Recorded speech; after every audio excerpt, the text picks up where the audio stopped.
እንዴት አደራችሁ ውድ የዩቲዩብ ተከታታዮቻችን። ዛሬ ደግሞ በቁርስ አሰራር መተናል። ቁርሳችንን ቆንጆ ፍርፍር አብረን እንሰራለን። መጀመሪያ ሽንኩርቱን እንከትፋለን። ከዛ የጋለ መጥበሻ ላይ ዘይት አድርገን ከላዩ ሽንኩርት እናደርጋለን። ይኸው እንደምታዩት እዚህ ጋር በቆንጆ ሁኔታ እየበሰለ ነው። ከዛ ማሰል ልታደርጉታላችሁ።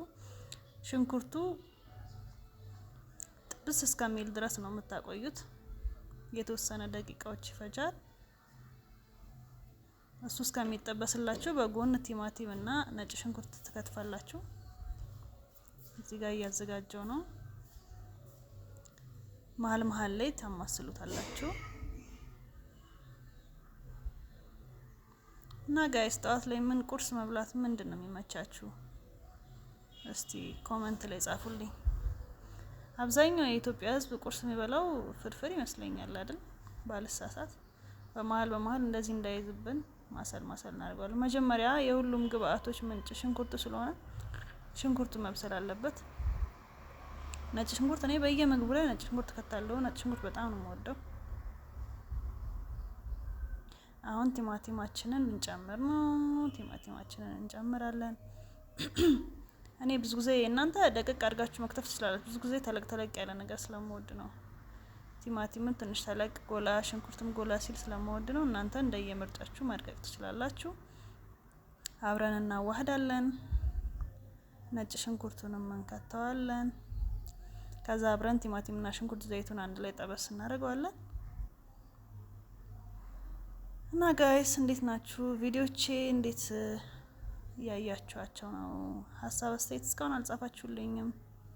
እናንተን እየጠበቅኩ ነው። ምን ልስራላችሁ? ምን አይነት ቪዲዮ ነው የምትፈልጉት እንድሰራላችሁ? እና እንዴት ነው የሰሞኑ ብርድ እንዴት እያደረጋችሁ ነው ጋይስ?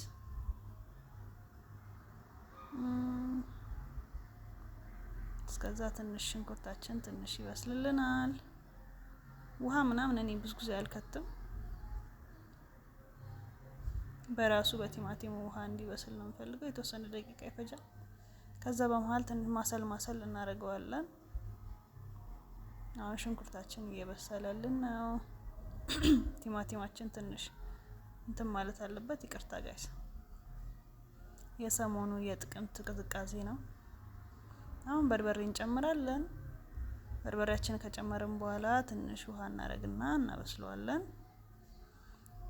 እኔ በጥሩ ሁኔታ የተዘጋጀ በርበሬ ስለምጠቀም ብዙ አላቁላላውም። ምንም አያቃጥልም በርበሬያችን እኛ።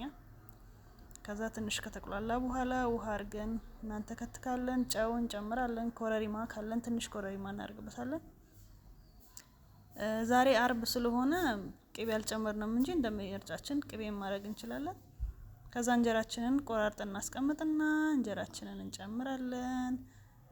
እኔ ቃሪያ ብዙም ስለማልወድ ቃሪያ አልጨመርኩበትም። ቃሪያ ከፈልጋችሁ ማዘጋጅታችሁ መጨመር ትችላላችሁ። ከዛ በኋላ እናማስለዋለን። እኔ ፍርፍር ሲደርቅ አልወድምና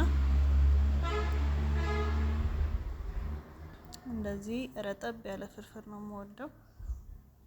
እንጀራችንን እንደመጠኑ እየጨመርን እናማስለዋለን። እንዳይቦካብንም መጠንቀቅ አለብን። እንደዚህ በጥሩ ሁኔታ እናማስለዋለን። በጣም እርግጠኛ ነኝ እንደሚጣፍጥ። አሁን ደግሞ እንቀምሰዋለን። እስቲ ልቅመሰው። እንደ ሁል ጊዜውም በጣም የሚጣፍጥ ፍርፍር ነው። ወዳችኋለሁ። ባይ